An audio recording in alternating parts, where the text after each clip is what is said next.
దైవికమైన ఆలోచనకర్తను నీ జీవితంలోంచి తీసివేసి దుష్టులైన ఆలోచనకర్తలను నీ జీవితంలో పెట్టాలని అపవాది అయిన సాతానుడు ఎప్పుడు కూడా ప్రయత్నిస్తాడు.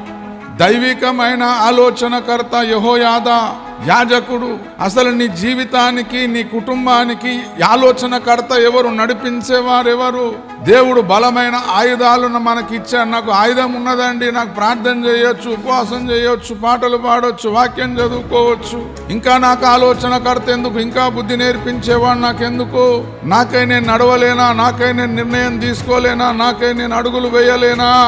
నాకు యెహోయాదా లాంటి యాజకుడు ఎందుకు అని ఈనాడు క్రైస్తవ సమాజంలో కొద్ది మంది కాదు, అనేకులకు ఇటువంటి అహంకారము, గర్వము, అతిశయం అనేది ఉన్నది.